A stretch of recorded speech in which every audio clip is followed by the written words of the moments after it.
I'm with GRNet. This session is about digital content and media, and in particular, curation of digital content. Curation is actually just the fact that humans are involved in filtering and organizing content and editing that content and presenting that content. And this is something that is becoming particularly important in the media-rich world with media-rich devices and always-on connectivity wherever nowadays. So the first speaker is Ms. Branka Vuk, who will be presenting a very interesting initiative project in Croatia where the NREN is involved for publishing e-books and textbooks, digital textbooks to the academic community.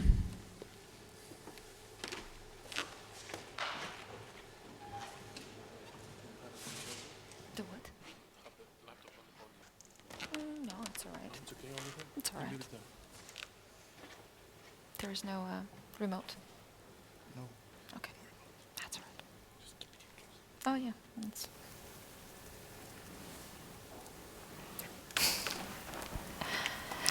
So hello everybody. Like Zenon said, thank you Zenon for the introduction. Like he said, my name is Branka Vuk. I come from Croatian Academic and Research Network, CARNET, and I'm going to present today a project, a relatively recent project initiated by CARNET that I'm working on together with my colleagues that are co-signed here for the paper that we're going to present today. The project is called Online Edu Bookstore, or Croatian Online Edu Bookstore, and the idea behind it is really to provide digital textbooks for education from kindergarten or from the first grade of primary school all the way through university, all levels of university.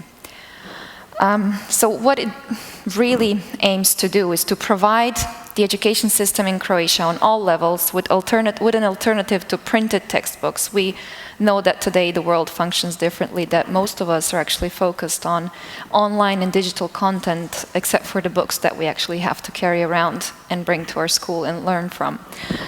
So we thought that it might be a good idea to actually provide our students with an alternative to that option and to give them a way to use e-textbooks. Well, as a sort of a final consequence, we're hoping to use that project, among many other projects, of course, to modernize the education system, to make it more flexible, to make it more adaptable, to provide cheaper books, to make publishing easier, or at least less costly in some respects. In addition to, of course, other things that are really important, such as modernizing teaching methods. It won't work on it by itself, of course. So in the end, the hope is to actually raise the quality of education in Croatia. So what did it look like before, or actually what it still looks like today? Our kids are actually required in primary and secondary school to bring all the books with them to school. So that makes for very, very heavy school bags. So if you're 15 or 16 or 17, that may not be such a huge problem. But if you're a kid of like 6 or 7 years old, it's a huge problem to carry a heavy school bag on your back that has like 5 or 6 kilos of books and notebooks and stuff like that. Also, oftentimes in specialized schools and in specialized education, such as VET schools, vocational education and training schools, or university, specialized university programs, there is no literature, there are no books, there are no textbooks in Croatian, because of course it's such a small market. We only have 4.5 million people. Well, Iceland is a lot smaller, of course, but 4.5 is not much either. So those markets are just so narrow and so small that it's really hard to provide books for them, and often publishers see no interest for them to provide those books. So the books are missing and the teachers are compensating for it in various ways, and that of course is not a good thing. Even if there are books, they cost so much because it's such a small circulation that basically it's very hard for students to actually buy their books all the time. In addition to that, the current textbook standard, so something that is actually prescribed by the Ministry of Education in Croatia, says that well, most of the focus of that standard is basically on paper editions. Regarding the content, the design, the technical specifications, the type of ink that is supposed to be used, the margins, everything is paper-based. They're focused completely on paper. The only thing that's digital that they have even mentioned in that standard is a supplement, a possible supplement, really, to the printed books. And that only in terms of optical media, so CDs or DVDs or Blu-ray stuff, but not anything online or anything in any different format. So that's not very good if we're in the 21st century and the stuff, the world around us is speeding as it is. What we're hoping to do with this project, the Edu Bookstore, is to change the present, actually, for starters, to convert all available and previously approved books into digital textbooks. And why do I say previously approved? There is the standard that I just talked about prescribes that there is a 4-year period within which certain textbooks for a certain subject are not supposed to change. So you have 4 years that things are supposed to last. That's one generation in a school or in a university. So once the publishers actually issue a book, it lasts for 4 years. It's valid for 4 years, and it's approved as such. So what we're hoping to do is to take the approved books, the ones that have actually gotten the yes from the ministry, and change them into a digital format the way they are today. That's just the first phase that we're hoping to do. Why we're going that way and not some other way, for starters, is really because in addition to the content, what the ministry approves is also the design of the book. So the way the books are designed is supposed to be a certain way, especially if it's primary school. So the background's supposed to be, for example, pink, and it's got like whatever yellow dots somewhere. Those things are supposed to stay the same. So even the schedule on the page, or maybe more than anything, the schedule on the page or the layout of the page is supposed to be the same as it was approved. So one of the ways to do that was actually to just convert the existing books into a digitized version in an EPUB and the PDF, because the PDF actually keeps the form the way it was, and to offer that online via web and via a mobile platform. The good thing that we have right now is that the Croatian government has been changed some 5 months ago, and the new government is very focused on ICT in education, and that's definitely going our way. It's making things easier for us. In addition to that, the new Minister of Education actually mentions the e-textbooks so much that we are very happy. And we expect their support in the changing of the regulations that are actually hindering progress in Croatia right now. But at the same time, you all know that the change of government, especially at the time of crisis, actually means a slowdown. So we've been slowed down from the way we were hoping this project would be going. It's actually a project that was initiated in somewhere in the second half of October last year. So it's not gone quite as far as we hoped it would by now. What we are working on, though, what the project is about right now, is developing a platform. So we're developing an Edu Bookstore platform, which is based on an existing platform. So we hoped not to have to do all the work from, day one, but actually use what was already done. So we we are now partnering a small private company that have already developed a platform for, it's an online book reader, basically. But what it is based for, it's based for literary works. So for novels or for poems or for things that don't really require that much formatting, and the layout is not essential. So if you're on a page, however big the page is, it doesn't really matter to you as long as you have the content and the content flows nicely. The books, the way they are designed right now in the platform, can be downloaded to up to 6 devices and then used, protected by the DRM, and used on 6 different devices by the same user.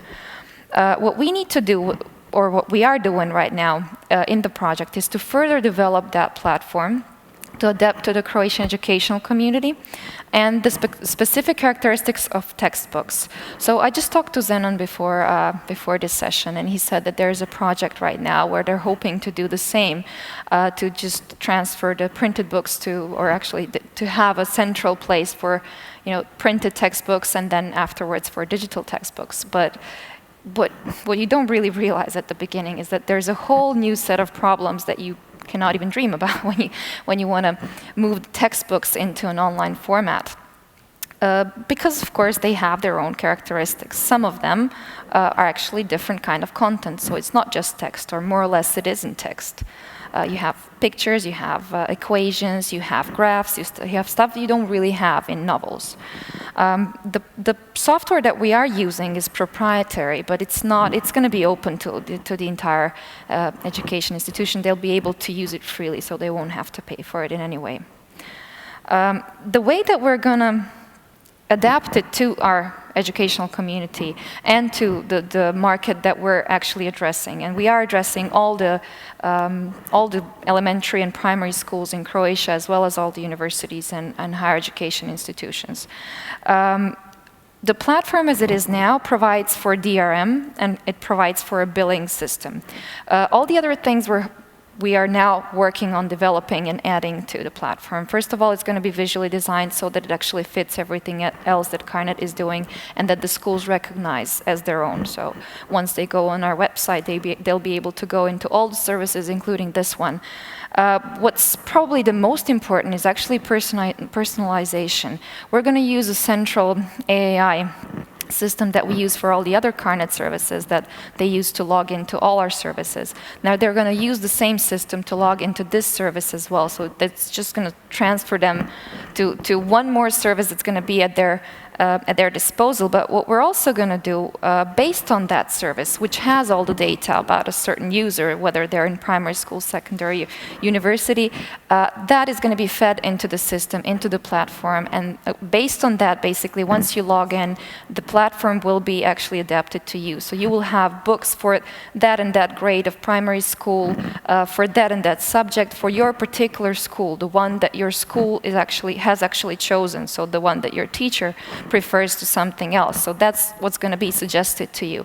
In that terms, the platform will be personalized. And it's also going to offer you other books that your co-students have bought or have read or think that are interesting. So basically, it's going to be a little community on there as well. In addition to that, we're going to pay strict attention to the fact that the platform is actually accessible, because we are addressing such a broad audience, and it's important for us as a national institution to actually provide accessibility for all our users. We're going to make sure that both the platform and the mobile app are actually accessible. That, of course, is going to take time. So in the first phase, what we're hoping to have, and hopefully that phase should be over within a month, although it was already supposed to be over. We're going to have a website that's adapted the way I said. Once you log in, you're going to have all the stuff that is there just for you as the user from a primary school, from a secondary school, or wherever.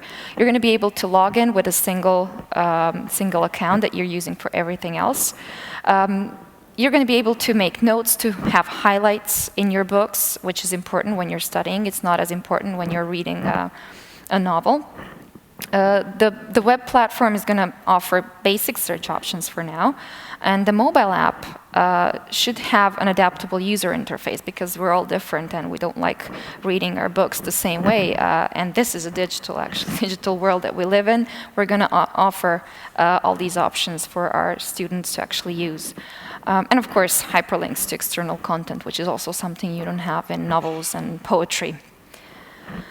In the phase 2, we're hoping to take it farther, so to provide advanced search options, and that should grow as the platform grows. We're also going to provide the recommendation that I talked about. So once you buy a certain book from a certain batch, the system should offer you other similar books from the same author, or maybe based on the class that you're enrolled in, the other books that the other classmates have bought. Notes and highlights will be shareable. So first of all, you'll be able to sync them between the 6 devices that you can download your books on. So whatever device you're working on, you're still going to have the same book, which I think is quite useful. So whether you're home, you're taking your iPad with you to school, whether you're using it on your mobile phone or just on the web, all that is going to be synchronized. So all your notes are going to be your notes wherever you are. All your highlights are going to be there. But in order to make that a more social experience, which we all know is very important, one of the goals that we're hoping to achieve is to make those notes and highlights shareable between different users. So you want to maybe share some highlights or some notes that you've made with your classmates. And you decide what you want to share with them, or you decide what you don't want to share with them. It's something like Facebook, but it's better.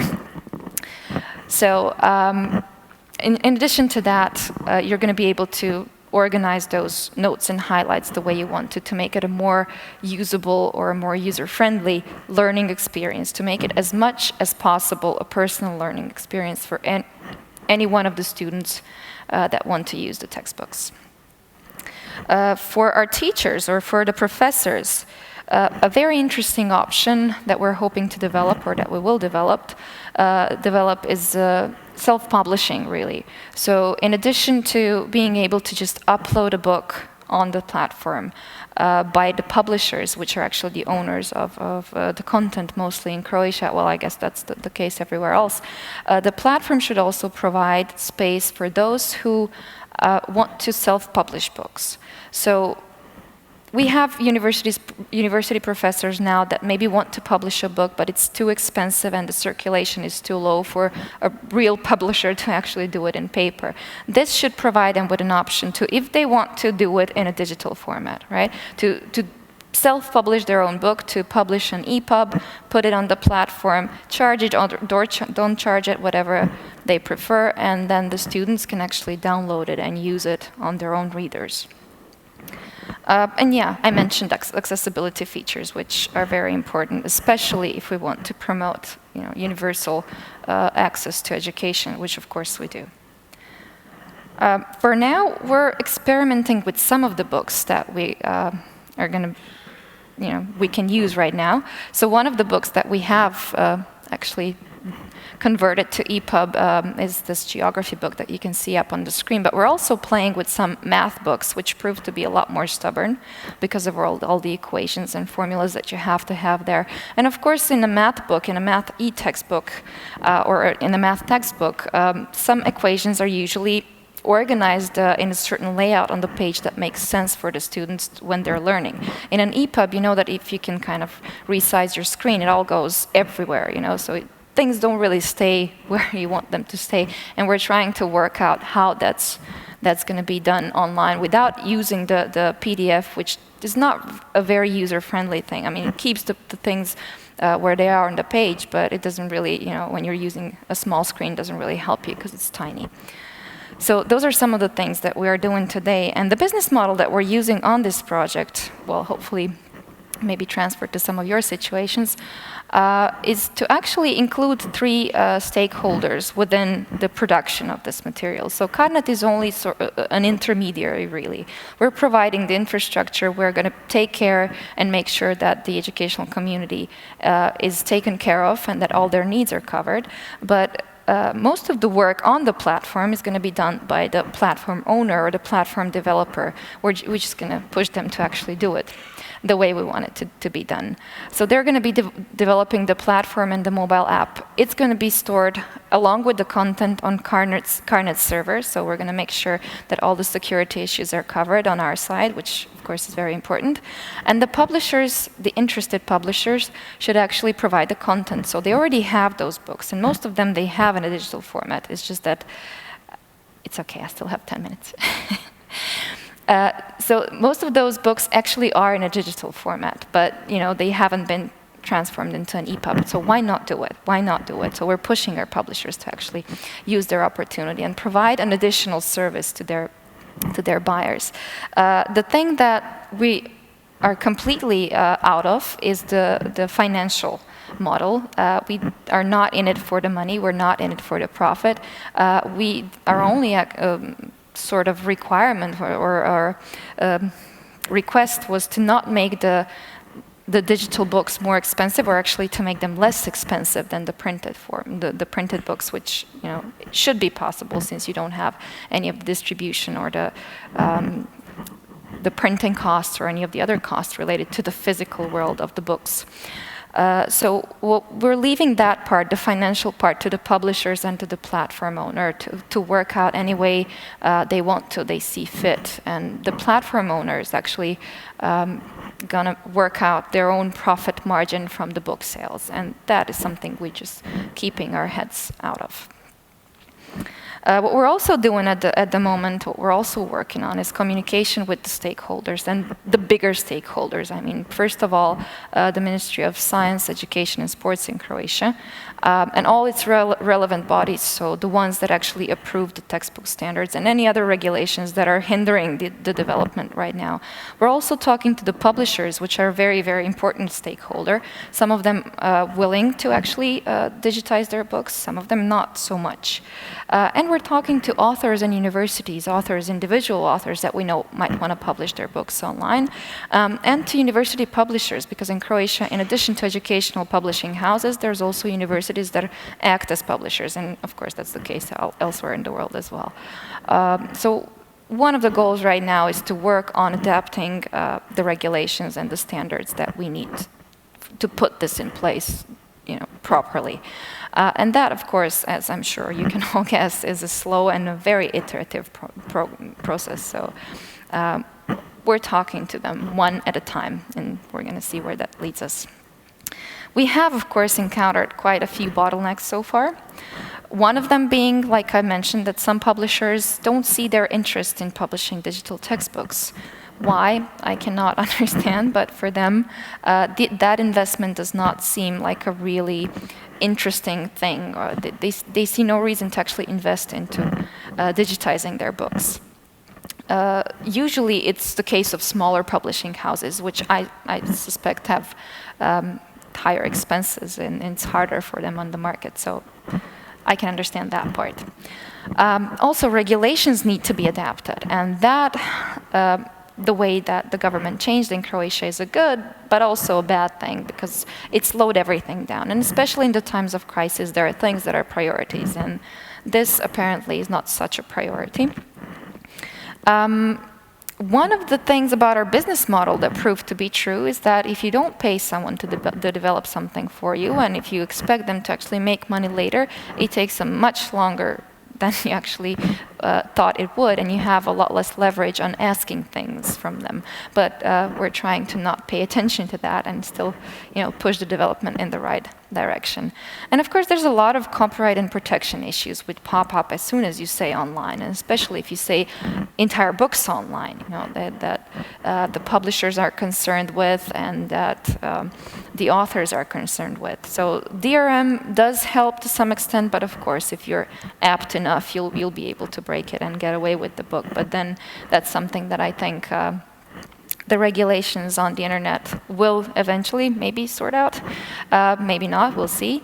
But it shouldn't be something that keeps us from actually developing further, the content that we provide for the educational community. What we're hoping to do in the future, so this is only a transition phase, really, just digitizing what we have right now, the way we have it right now, and making it available online. What we're hoping to do in the future is to provide proper digital textbooks. So I have here a very large and a very interesting quote, but in essence what it says is that it's not just the text, that it's not just whatever the paper book was just transferred to the digital content, but something that actually looks like the web, that actually looks like the internet, that looks like the applications that we know and love today, that help us through our daily lives, that makes it possible to introduce multimedia, that makes it possible to introduce whatever we actually want, to transfer the content to some other place and use a much more lively book than we would have if it was just, a printed book transferred into a digital format. So that is the hope for the future. To develop the entire platform in that direction, and along with the application, to allow for interactive multimedia textbooks, to develop a tool for creation of interactive multimedia textbooks. So we do know that there are tools that are available right now, but most of them are proprietary, and we are talking to a community that usually does not have much money, at least not in our country. It's not primarily finance-oriented.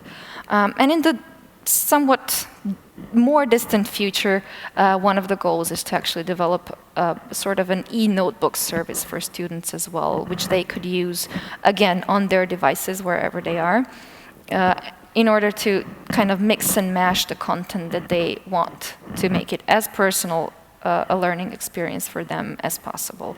So they can drag and drop things there that they think are important from their notes, from their highlights, from the web, multimedia videos, whatever they think is interesting for them to make the learning experience better. And that would be all about this project for now. And I think I'm well within the time limits.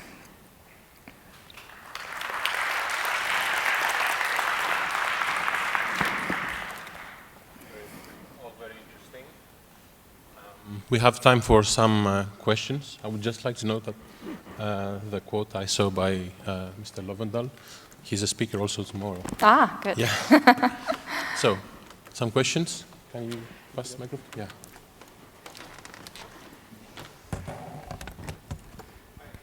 I just wanted to ask about, so you said the PDF format and the EPUB format. I think once you have something in EPUB, then it must be easy to also convert it to HTML automatically. So what do you think about HTML as a format? Well, I may be the wrong person to ask, because I have a very, very humanistic background, but I'll try and answer your question, and I'll see maybe my colleagues can help me later. The EPUB for now is the format that we chose because it is the most widely used format, and it's actually readable on all the devices. I'm not really sure that we wanted to go to HTML. For what reason was that? Security. Okay, so we're trying to keep it strictly available to the educational community for the copyrights and for all the financial interests that is actually at play here with all the publishers. And publishing world can be quite harsh sometimes. So, we're trying to keep it sort of closed, but open to those to whom it actually matters.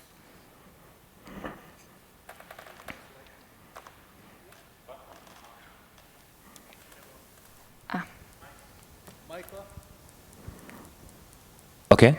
Yes. You mentioned about the self-publishing. This is a pure self-publishing, but I guess some of the professors, I'm focusing on the higher education, some of the professors are willing to reorganize their textbook by pulling the micro-contents from the different kind of the books. And is this within your scope or out of your scope? In that case, the licensing and copyright is very, very big issue. Yes, it is a very big issue. The way we're going to set it up is to actually make sure that there is a disclaimer saying that whatever is put on there is completely, the responsibility of the authors that actually put it on there. And we're hoping that the university professors are going to show enough, I would say, intelligence, yes, that's a good word, to actually not infringe on copyrights of others if they put it online. Especially, they should know that once you put it online, it's out there for everyone to see, and then everyone knows that you've, broken copyright and used someone else's work. So that could be a problem, but we don't think it will be as big a problem as it's possible, especially with the audience that we're addressing here. It is a relatively serious audience. But yes, the answer to your question, whether we're talking about self-publishing of whatever the professors want to put together, yes, we are hoping that that will also be the case. What we have right now is that some of the professors are using their own, we call them scripts. They're not like programming scripts, but basically like notes that they put together for their lectures and that they provide for their students. And it's usually printed in a photocopy shop or something. It would be much easier if you actually had it online and could just take it with you wherever you are instead of bringing with you a thick folder of paper or whatever. I'm sorry, I probably missed the beginning of your presentation. Who is the main finance provider, the financing of this project? Is it the ministry? Is it the national sources, European funding? Mm-hmm. And is it going in parallel with some technical infrastructure, like we have some initiatives in Lithuania, like tablet for every school children or something like that? okay, let me just go back to the first question. CARNET is a government-funded agency, just like I imagine all the NRENs. So we are directly plugged into the state budget, really. And what we get, right? That has a very limited. There's a very limited amount of money that we get that way. What we are trying to compensate for that in a way that we form partnerships with those who might be interested in investing their own money and later, seeing the interest for them.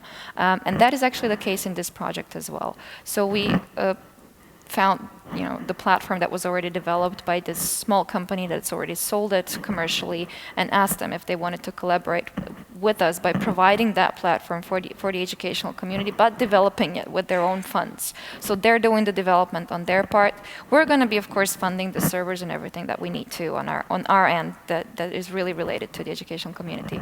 On the other hand, the digitization, really, or digitalization of the content will be done by the publishers, and that's also something that we're negotiating with them. So that's kind of the financing model that we have right now.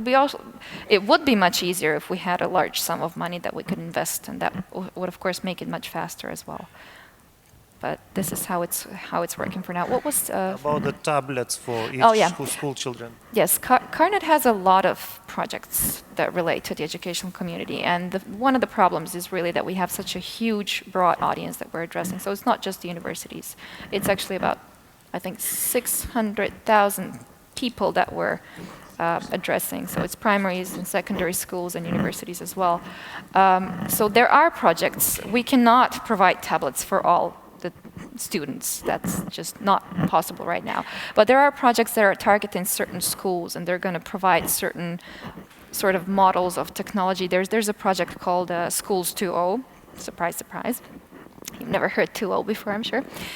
So there's a project called Schools 2.0 that's going to target some of the schools in maybe less developed areas or some of the islands that are remote and things like that. And then we're going to provide them with some equipment. And through various projects, that is actually getting better through time. But there is not a single project that's going to provide tablets for everyone. Okay. We're running a little bit out of time. If you can, I will have to ask you if you can find Mrs. Vuk in the break afterwards. Okay. Thank you very much. Thank you.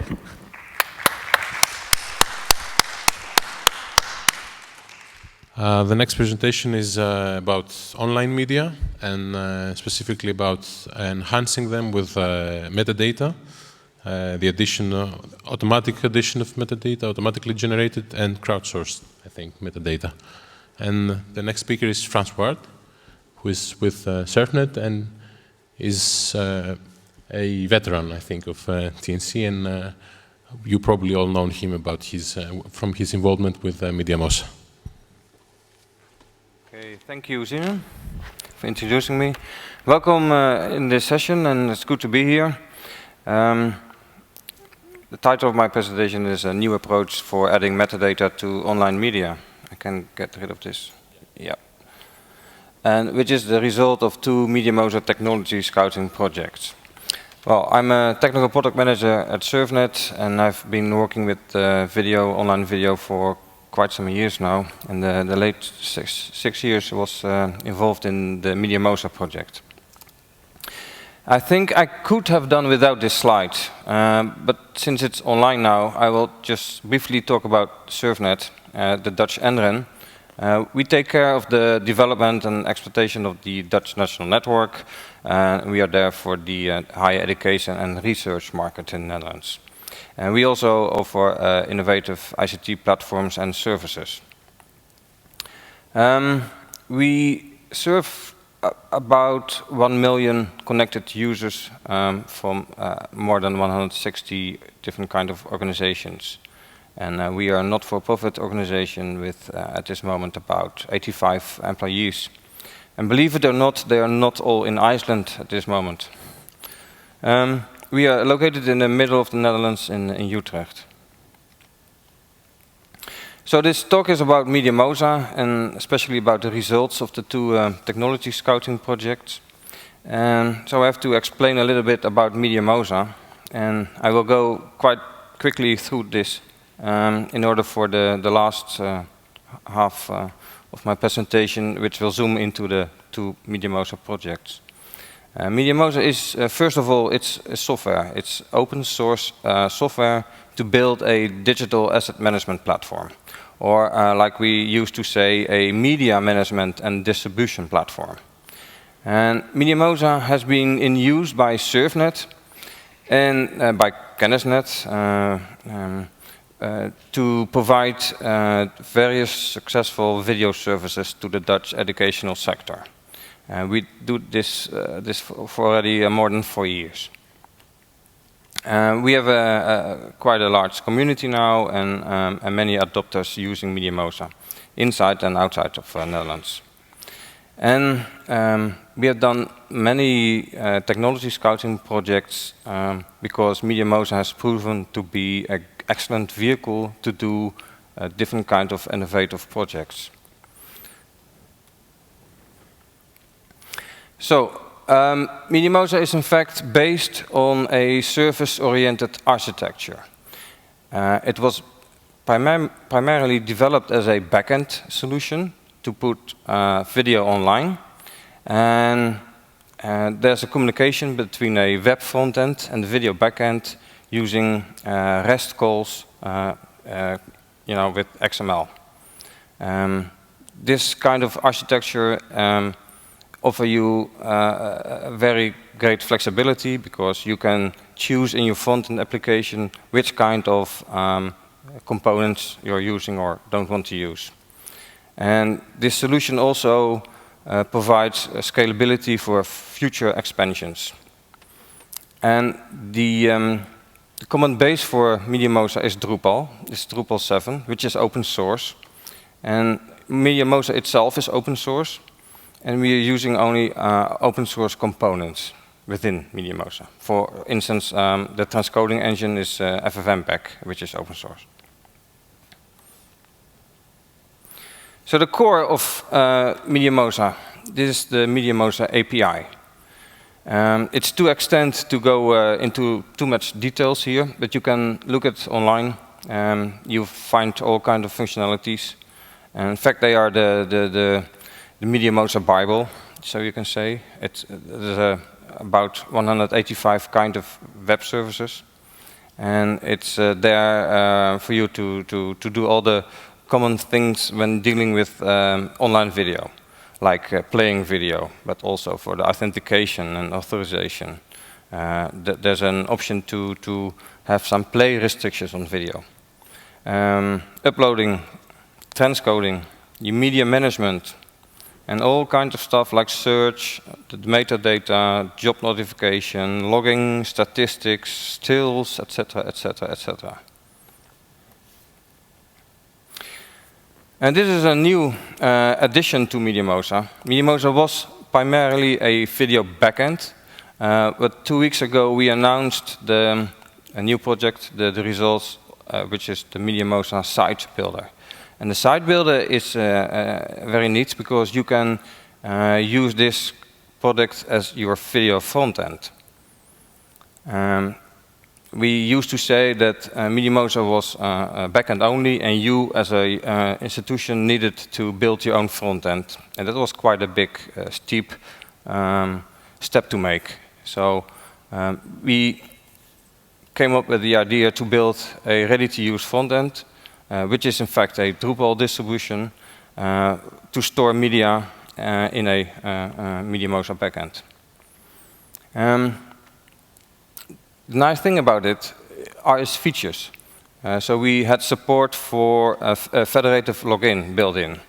That way, using Surf Connect, SAML2 authentication, this is ready to be used with Surf Connect.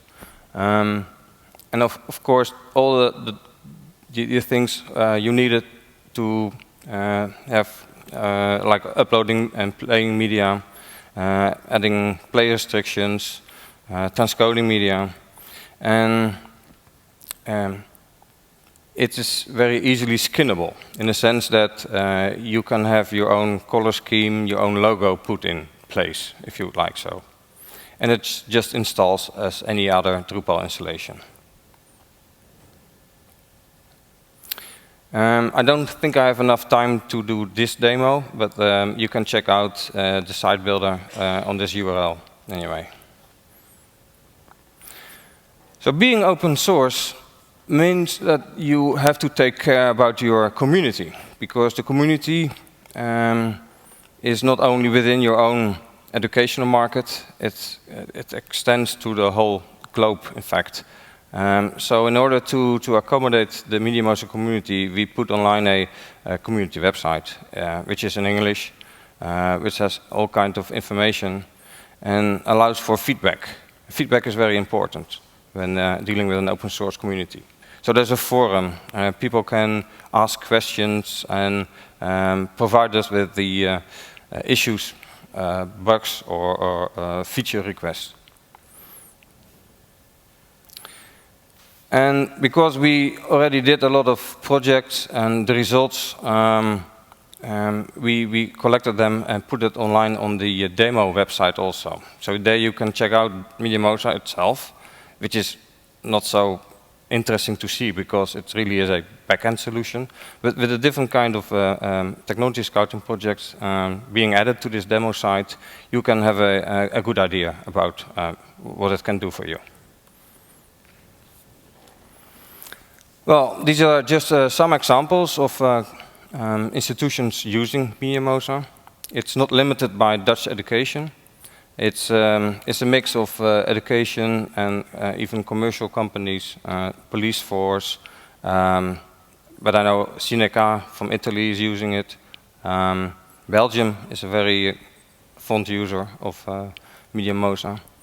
In fact, I think Carnet should talk to the University of Ghent, because the University of Ghent, they have a project called the Boekentoren, or Book Tower. And the University of Ghent is digitalizing all of its books, which are more than 1 million, into digital copies. And they are storing that content in MediaMosa. The University of Oslo, Arnes is also I'm aware of. I think there are many more, but you know, this is just an example. Okay, the current status and the roadmap. On GitHub, which is the open source code repository, you can find the latest release.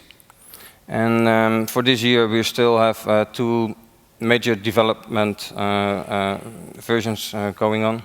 The first one will be due in June or July, which will have support for flexible workflows, the speech-to-text functionality, which I'm going to show next, has support for Postgres database, Bagit, JPEG 2000, PDF generation, and a command line Drush application from Drupal. And at the end of the year, we will have a major rebuild with a better Drupal interface of integration, support for Drupal rules, and in fact, support for a document-oriented database, meaning that you can implement MediaMosa in a large-scale implementations with millions of assets online. And this, I think, is very important. At this moment, there are concrete steps are taken to make MediaMosa sustainable for the future by forming an independent MediaMosa foundation. Why is this important? Because MediaMosa always has been an innovative project from SurfNet and CandlesNet. That project was lasted for 6 years and that ended this year. So development continues. This is a support of Inuits. They are doing the development, but I think you need now a independent foundation to take care of the roadmap and make sure the MediaMosa will be the project for use with online video within education. And of course, MediaMosa is also networking to services. And my interpretation of this is that we announced that SurfNet will end its end-user services, like SurfMedia, next year. And we are happy to say that at least 2 service providers will offer a MediaMosa-based video service to the Dutch research and educational market using SurfConnect. One is the developing company, Inuits in Belgium, and the other one is University of Groningen. So they have announced that. They're now building it and setting it up and doing pilots. So before the end of the year, there will be 2 MediaMosa-based services on SurfConnect's platform. Well, that was about half of my talk, just explaining what MediaMosa is. And now zooming in into the 2 projects. So I'll have a little bit more time for this. Well, these 2 projects have in common the fact that they deal with metadata. And metadata is, as you all will be aware of, very, very important when you're dealing with online media. Why? Because only by its metadata you can use the media. It can be found. You need metadata for doing so. Now I'm sure there are many more categories of metadata. Just put these 4 on the slide because they are relevant for what's coming next. You have your traditional user-generated metadata. So, for instance, a user uploads a video and then you have to supply a title and description. The other common metadata is the technical metadata, which is a product of a file analysis, explaining you the length of the video, the quality of the video, the size, the bitrate, etc. And then what I would like to call is social metadata. It consists of the comments of users, feedback of users, tagging, rating, that kind of stuff. And a category I named the automatic generated metadata, which could be a product of the automatic speech recognition or optical character recognition. Well, metadata, especially the social metadata, was the primary type of metadata in the video annotation project, and the automatic generated metadata was subject of the transcripting project. So, zooming into the first project, this was the video annotation project. And the main question here was, would we be able to combine different video annotation techniques to enrich video? Why? Because adding metadata makes a video better searchable and thus usable. And adding user interaction will make a video more enjoyable to watch. So these 2 will add up to enhance usability of video in education. What we did in this project is we always like to build a proof of concept. So it's not just a desk research and producing a paper. We also like to do a real working example. We used HTML5 to do so. So we developed an HTML5 player with some additional features. So in this screen you can see the example of the player. A user would be able to add comment on a certain video, on a scene on a video. And well, the neat thing now is that these comments are stored into a MediaMosa platform using the subrip format. For those who are not aware of subrip, it's a very common format for producing the subtitles.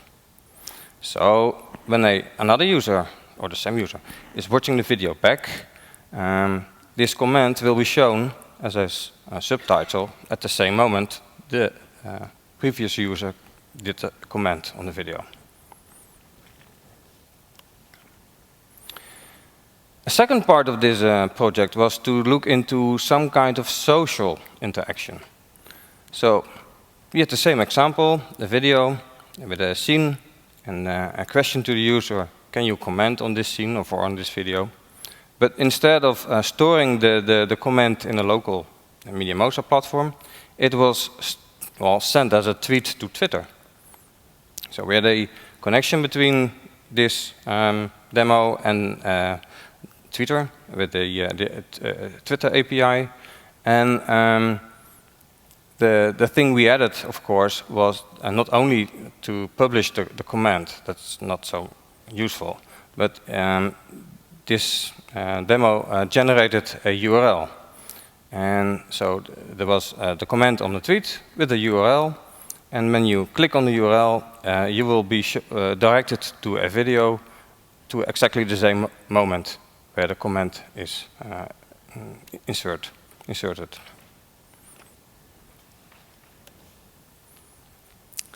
And the third kind of addition, well, making a video more interactive by adding a metadata, was by using hotspots.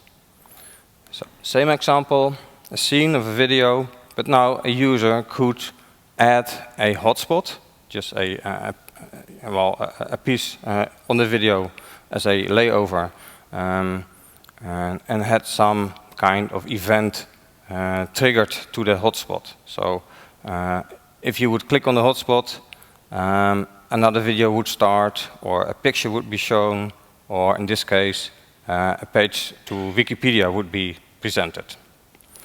This is a good way to add information to video, but also to make a video more interactive. And we used WebVTT format to do so. It's kind of similar like subrip, but it has additional information for the styling and the placing of objects. Okay, the next project is the transcripting project. And transcripting is really all about disclosure of audiovisual archives. Because we all know that the number of audiovisual archives, they increases rapidly. And archiving itself is not enough. In order to use it, disclosure and using, it's important to add metadata. And I think the only good thing to do it is with automatically generated metadata, because it will reduce a human effort. So this was the old way. A person would just type in the metadata, transcribing the video. It is a user amount of work, and more important, it did not count for time-coded relations within the video. And this is the new approach. What we did is, you have your video, you would make an audio extraction out of it. This audio extraction was then fed into a black box with a transcripting engine, and it will analyze the video and put a transcript back to you. And the transcript is just metadata with all the words and the time code inside, and that could be used with a search engine index. So a typical use case would be like this. You would have your web lecture application of choice. There were about 7 demonstrated yesterday here. It will produce content, the video, the slides, etc. It could be fed into MediaMosa, stored into MediaMosa. Then MediaMosa would put this video and send it to a black box with the transcripting engine.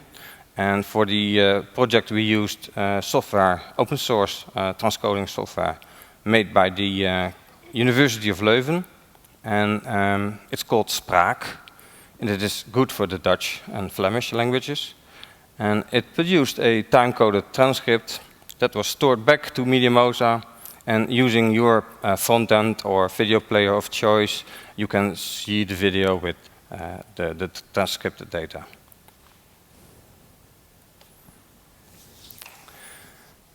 In fact, for this project, only thing we really cared about was this, the transcript. Transcript is what you can show here, see here is the metadata with the time code information. But to make it more usable in the demo, we added a bonus. We used a subrip to make the transcript into a subtitle. Well, now I'm going to the demo part. I have to check here. I will start with a Dutch video example of the well, she is Femke Halsema. I don't know if you know her. She's in the government, and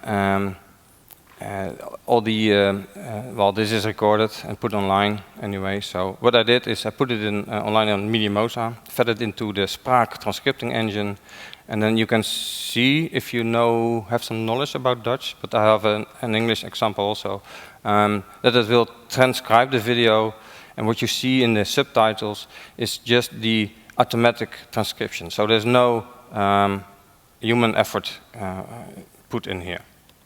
Papa Rutte zit aan het stuur. Ik laat de pret niet drukken, want ik mag er met het hele rechtse span op uit. Een uitje om je de vingers bij af te likken. Bijrijder Verhagen is op de valreep ingestapt en houdt de routekaart richting het rechtse pretpark krampachtig tussen de vingers. Maar de kaart helpt niet echt, want het gedonderjagen op de achterbank leidt de aandacht ernstig af. Now, if you know Dutch, you can see and you will notice that not all the words are, good. But that doesn't mind. I mean, what we really were about was this, the transcript. Now you would be able to search within the video, looking for certain kind of words. And the subtitles are shown here, they are just extra. Well, I'll have another example for English, and I must warn you in the sense that I just made this for the TNC presentation because I knew there were a lot of Dutch here, but not all. So I have a Matterhorn video, and we are using, of course, we could not use the Spraak engine because Spraak was only for the Dutch language. So we used the Sphinx software from the Carnegie Mellon University. But this version only has knowledge about 5,000 words, where the Dutch has knowledge about 100,000 words. And that makes a lot of difference. But, it's all about the idea. Welcome to Matterhorn. We at the OpenCast project are excited to present the alpha version of our free, open source. And this is also a very old video. They are way much further than the alpha version. But you can see the red and sword, well, it doesn't look like what he was talking about. But the idea is similar. We could have the same functionality, and it doesn't matter what kind of transcripting engine you're using here. So this was English, and of course you need to put in more effort to make it work in the way that it is usable. But well, it's the idea. It's the idea by adding functionality to produce automatically generated metadata. So I guess I'm running out of time now. I think I have just one slide with the directions and some Q&A. I think we have a little bit of time left. Yes? Okay. Thank you.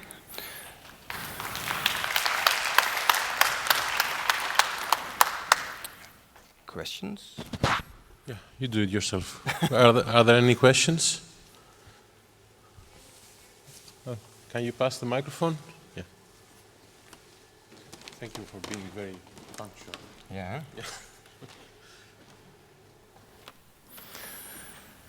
Hi.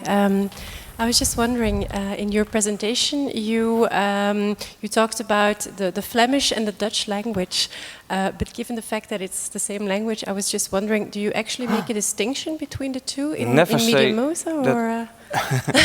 Never say that the Flemish and Dutch are the same language. Why not?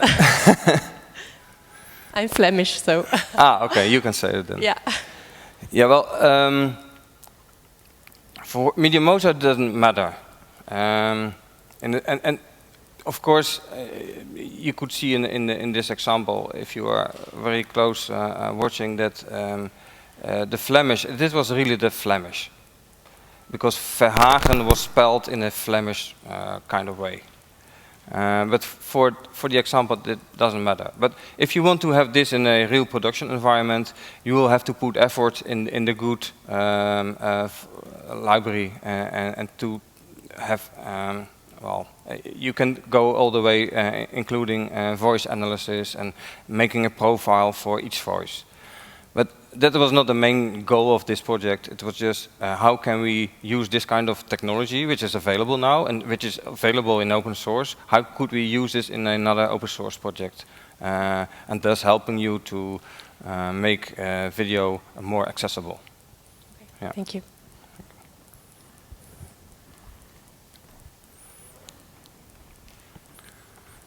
Any more questions? I cannot really see with the slides. No, it's hard to see. Okay. Okay, thank you. Thank you very much.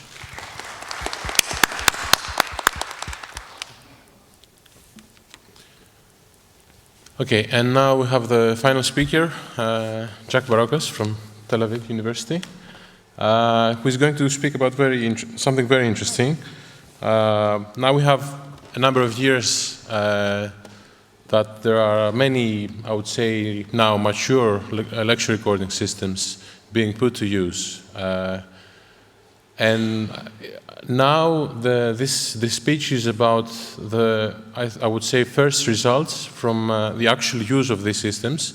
The first results as perceived by the actual users, the students themselves. There's also some other very interesting topics and a very interesting demo.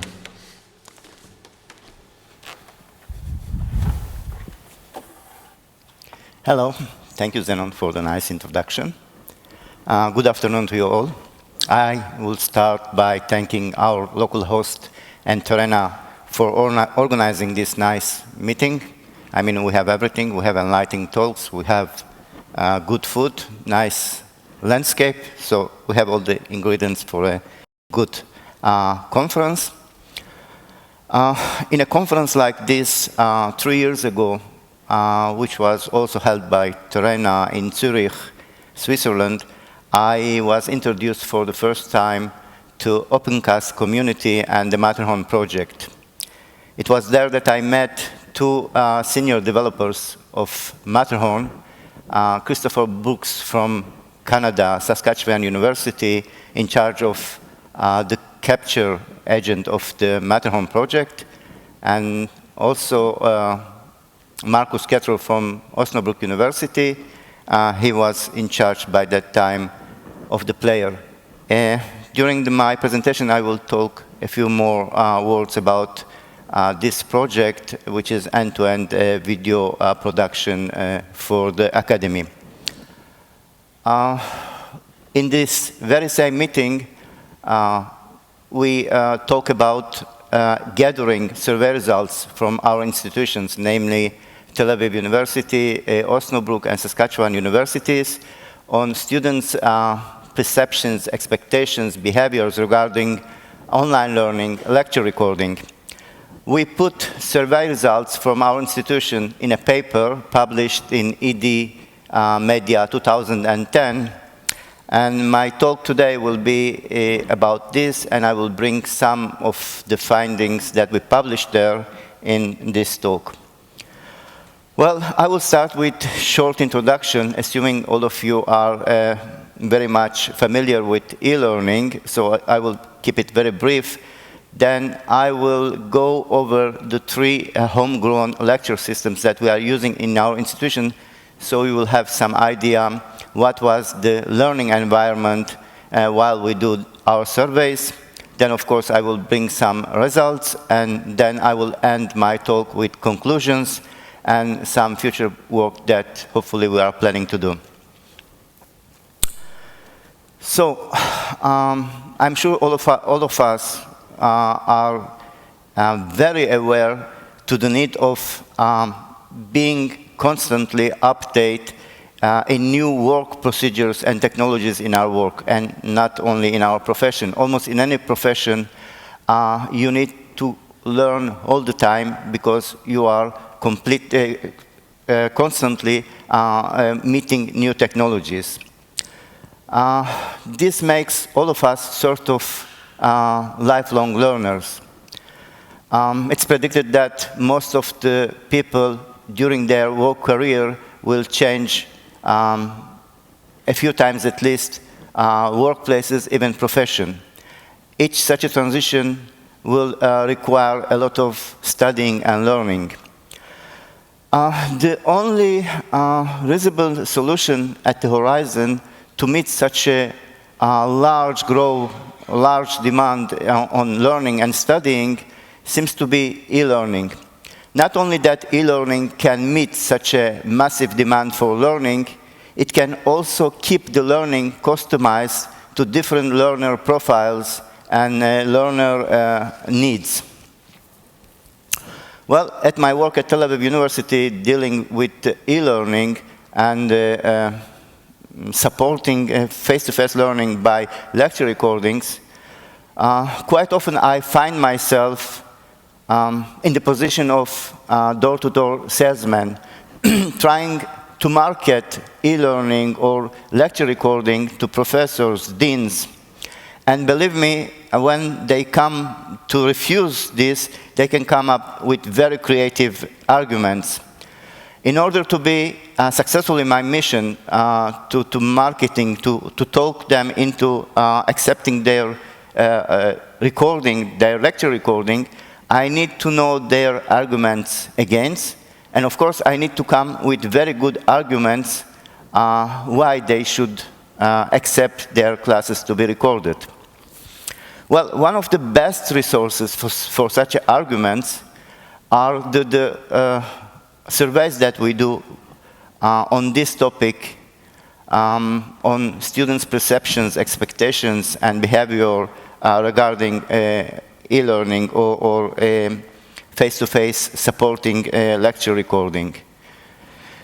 That's why we are doing these lecture recordings, and I will go on talking about this, and of course I will also briefly introduce you the 3 recording systems that are in use in our universities, so you can have some idea what is the environment of this e-learning. I will start with Tel Aviv University capture recording system, which we call it Capturer.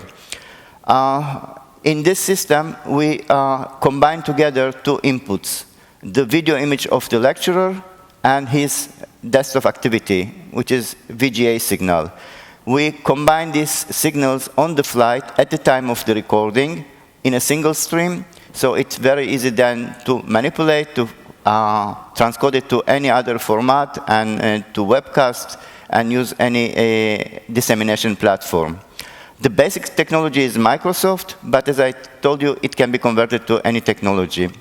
The recording process is manual. We have a student which has a position for this, sitting behind the camera and making all the recording. The gear are mobile. We move it from one classroom to the other classroom as needed.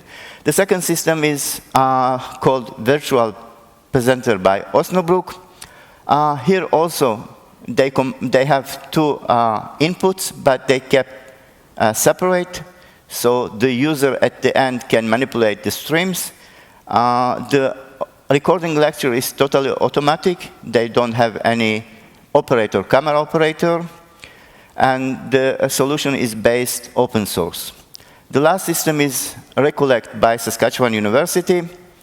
Here they have 2 video inputs and 1 VGA. The rationale behind is that you have a camera aimed to the lecturer, and the other camera aimed to the audience, in this case the students. So when the students ask questions, they interact with the class, they are recorded as well.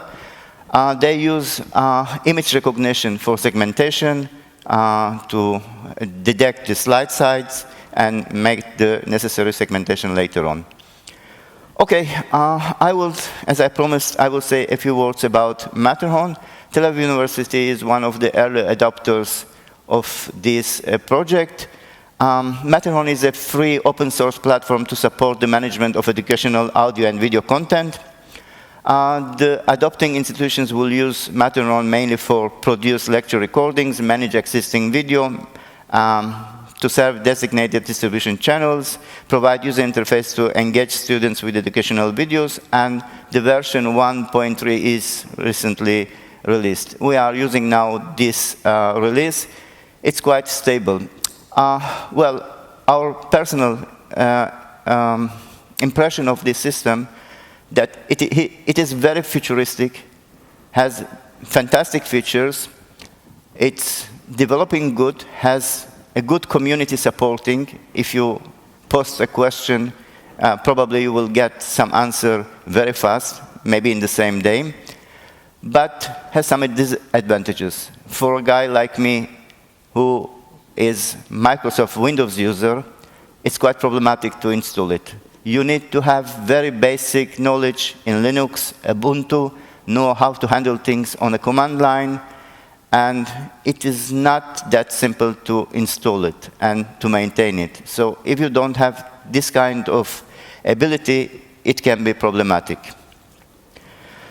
I will talk a few more slides on our system in Tel Aviv University, simply because I know this system better than others. I work with this system.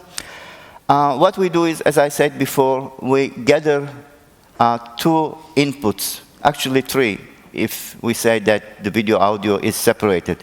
So we have, as you can see here, at the left side of the frame, this is a video of the lecturer.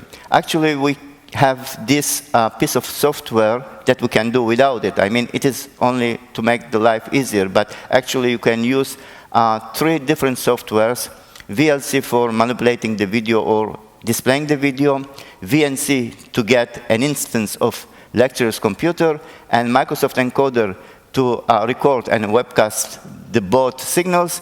You can do it without any software, as I'm demonstrating now, but it is much easier to manipulate the recording using this software. So we can choose between USB camera, FireWire camera, and analog video connected to the computer at the left side. At the right side, we can get an instance of the lecturer's computer either by using VNC or a hardware solution by FIFAN. They both work very good. Of course, we have some manipulation options that we can switch the slide, the position of the windows and the size. I don't have much time, and I don't think that is much interesting. I can also show you that it can be disseminated using YouTube at the same format that you have the VGA signal and video signal side by side. It is compatible or can be compatible with any handheld device, but I will also skip this demo. I will briefly tell you how the layout of the recording is done at the classroom. You have the lecturer, you have a screen, a projector screen, beamer. Then we come to the classroom with some mobile kit, which is actually a regular laptop, a camera, which is connected by FireWire. We connect everything. Then we get an instance of the lecture computer by VNC. Then we have a window displaying the video from the camera. Then we operate the encoding software. Altogether, we grab a section of the screen, and at the end, we have a file including the video and audio signals. Very, very stupid and simple. We have another version of this, which I will demonstrate in a minute. In this version, you can open your computer, you can use your webcam or external camera, you can run a PowerPoint presentation, initiate the encoding software, and here, once again, you have a rich media file. It is a very convenient solution. Let's say one of the use cases, if you are a researcher, you would like, you publish some paper. Most of the online journals now are requesting a nice video describing your paper, your work. So you can use this method. Just sit behind your computer, you run your PowerPoint presentation, you use your webcam, you say a few words, while you have a short processing, almost just to cut the end of the beginning, to trim it, and then you have a rich media file. Well, let's demonstrate it for a while, so you can see it is very simple, and this way I would like you to take something with you home from my talk, maybe something that you would like to do at your free time upon your needs. So, here I can activate my webcam. So I will see the lighting is worst. but never mind. Then I will open a PowerPoint presentation. Okay. So I will run now the PowerPoint presentation in a kiosk mode. So what we have now is my video and PowerPoint presentation. The last thing to do is just to activate the encoding software. Let's bring it here. The only reason that I'm working like this is that the projector doesn't support greater resolution. I will start encoding, and I will minimize this window. So now everything is done. I have many branding options, including putting banners at the bottom side, change the banners. I can switch between the windows if I want video to be on the right side or on the left side. I can make a full screen video, and so on. Well, that's enough, I think. Let's quit this software and stop the encoding process, and let's go see what we got out of this. Okay, et voila. We have rich media presentation done in a moment, almost no proprietary software. If you have Windows license, then you are good.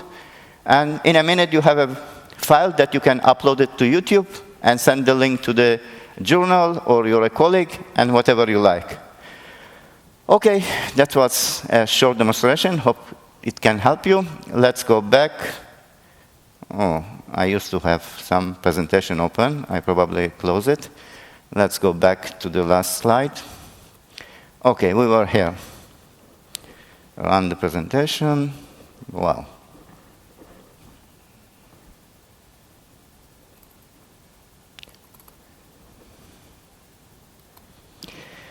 Okay, now it's time to go through the study results. I will start again with dataset from Tel Aviv University. We are talking about introduction to surgery clerkship. We are talking about also the students' fourth year of medicine school in Tel Aviv University. The survey was on a class of 76 students, but only 50 of them answered the surveys. The course is very basic and important course. Okay, and the students need to pass this course and pass an exam in order to certify, at least theoretically, to go and start working at the hospitals. Otherwise, they can't. Until last 3 years, or until recently, 3 years from now, they took this course face-to-face, but then we converted to be fully online. We added a lot of materials, quizzes, and everything. And since then, students are taking this course fully online. So let's go to the results of this survey. Students were asked what are their preferred online resources. What were the most useful resources for them to learn? At the first place, the most rated was the quizzes, and then the video, PowerPoint presentation, form, chat. Those are all the resources available for the students. For us, it was a little bit, a little bit surprising because we were expecting the video to be on the first place, but then we understand that students has been told that the questions at the final exam are going to be taken from the quizzes in the fully online course. So this explains why the students heavily depended or made the quizzes. The second question, or second data from the results of Tel Aviv, was about the overall hours students were using the online. The original course was made of, when it was face-to-face, 10 lectures, an hour each. And students reported that they, most of them, actually more than 75% of them, use these resources over 11 up to 15 hours.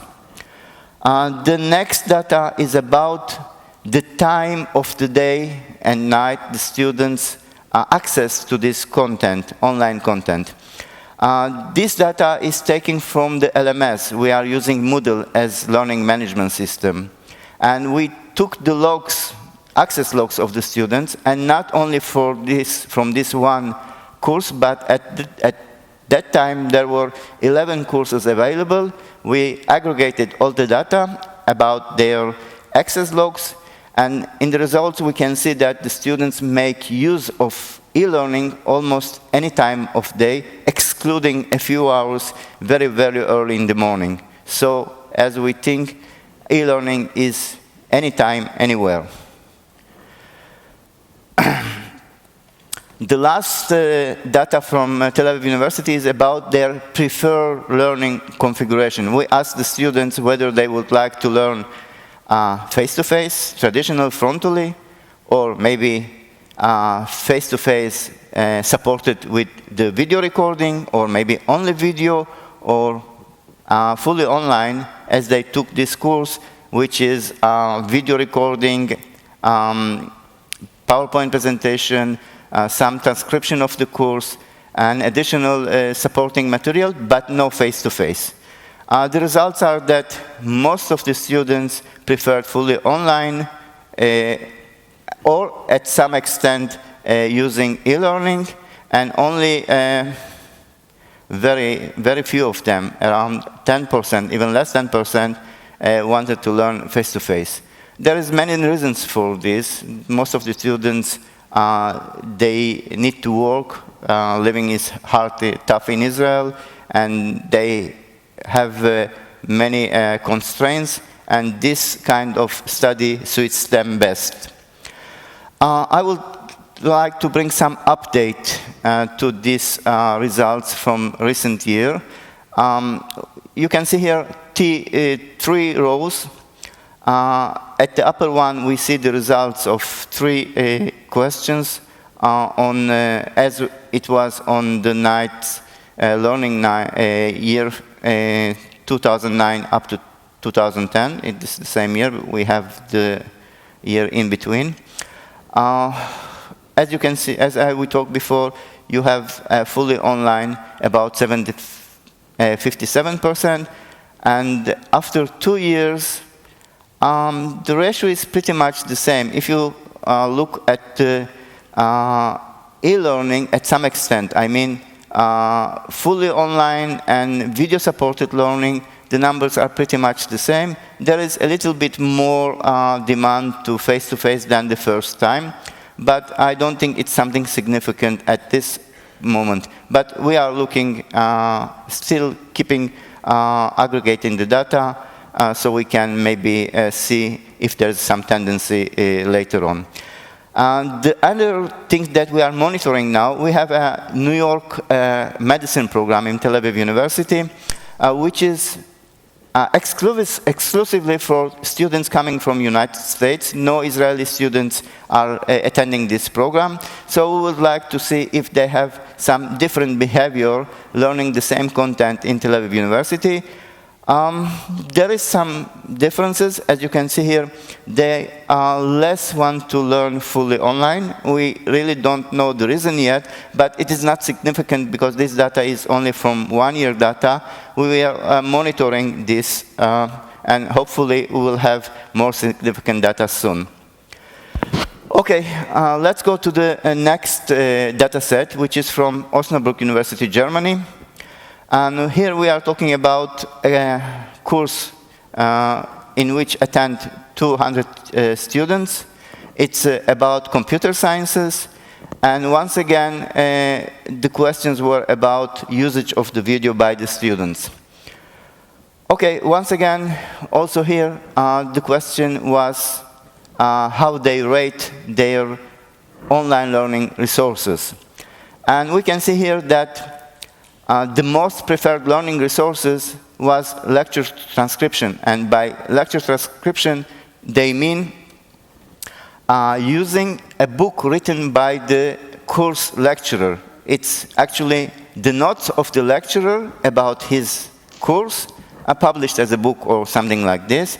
Then we have lecture recordings. We have notes that students made by themselves and additional content. As you can see here, the most preferable resource was the lecture transcription, and lecture recordings with lecture transcription made the need for self-notes of the students less relevant, which means that if you are a student and you are attending in a course which is recorded, video recorded, and you have the book, then you don't need to take notes, which gives you much more time to be in full attention to the lecturer.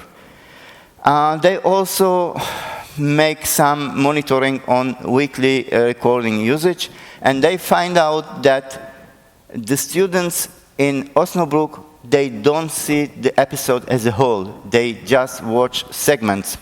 And this finding is in contradiction somehow with our findings in Tel Aviv University.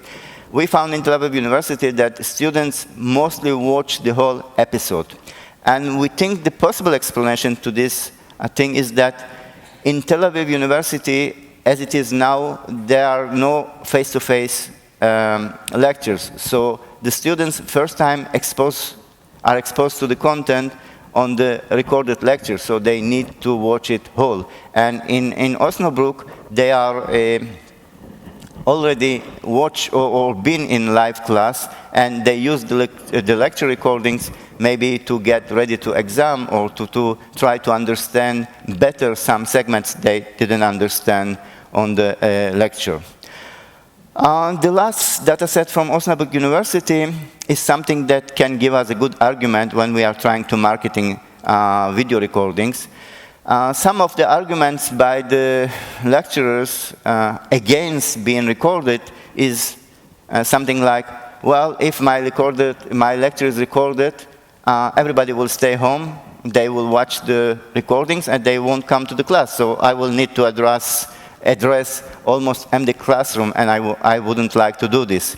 But when we asked the students, or actually in Osnabrück, they asked the students whether they prefer to learn by recorded lectures or being in the classroom, you can see that from the analyzing of the data set that the students find the lecture recording sufficient.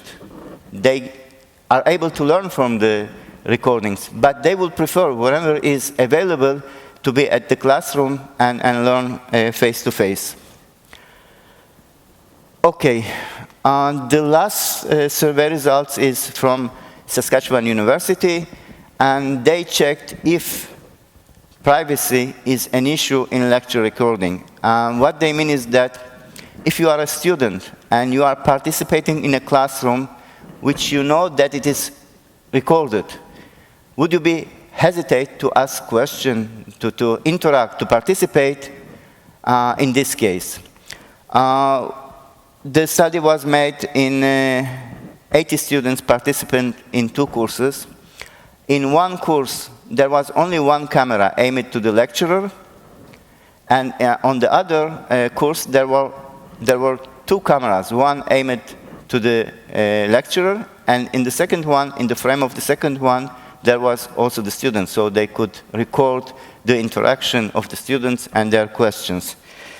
And if we go and analyze their answers, we can see that it is indeed some issue for some of the people to ask questions when they are recorded. But this is the minority of the people.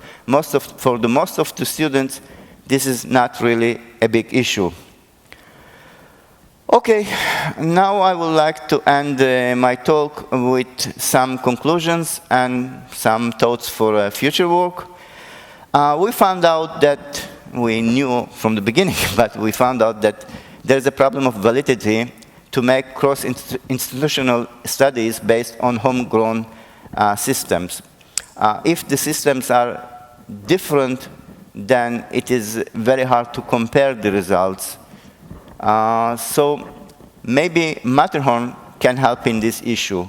I mean, if Matterhorn will be deployed in very large scale, as for example Moodle, then it will be more relevant to compare results from different institutions using the same system.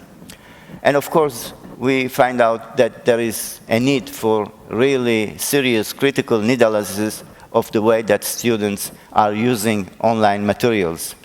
One more point is that if we would like to promote lecture recording, we can leverage the demand of students. I mean, it is more effective to send the students to the lecturer to ask them to be recorded than some staff member going and asking the lecturers. For them, the students are more important than administrative staff. So when the students go to the lecturer and say for us it's important that this recording, this lecture will be recorded, it's different. We find out really that the 3 homegrown systems, they were planned and initiated some 7 years ago with no knowledge of each other. But when we judge the features of the 3 systems, they are very, very similar. The initial conclusion from this similarity is that the students have similar needs, no matter where they are studying. I mean, they need the same functions, segmentation, video, VGA signal, and so on. We found also, as I told before, there is a difference in usage of the recorded video depending on the context. If you are learning face-to-face and the video is supporting this face-to-face traditional learning, you use it differently if it is on a fully online course and you are exposing yourself for the first time to this content. Well, the thoughts for future studies, we would like to have data from, let's say, 5 years of face-to-face course, course taking face-to-face, to see the achievements of the students. Then, when this course is transformed to fully online learning method, then again to aggregate all the data of the surveys and the achievements of the students, and to compare these 2 long-term achievements with each other, and maybe this way we can have some significant conclusions whether if there is a difference when you learn face-to-face or traditional. Of course, it depends subject and everything, but it can give us some clue if there is some significant difference when you learn something face-to-face or fully online. Of course, for us it will be also very important to know the other side, the teachers, how do they feel about e-learning and how they behave regarding e-learning. Well, I would like to finish by thanking, of course, Markus from Osnabrück University and Chris from Saskatchewan University, Mr. Asher Rotkop from Tel Aviv University, who is Deputy General Manager and IT department, head of IT department, and my colleague Eyal, which works with me. And of course, thank you very much for your attention. Thank you.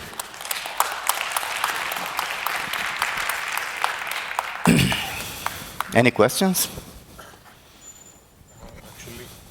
Can I have the mic? Okay. Very, very, very interesting stuff, and very much to say and to show, and not enough time. Unfortunately, we have run out of time, so we cannot take any questions, but you can, of course, speak to Jack after this session. Once again, we would like to thank you for this very interesting presentation. Thank you. Thank you so much. It was really too much to say, not enough time.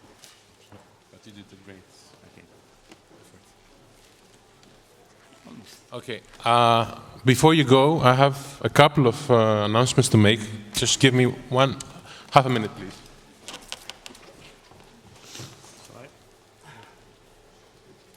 Okay. Thank you.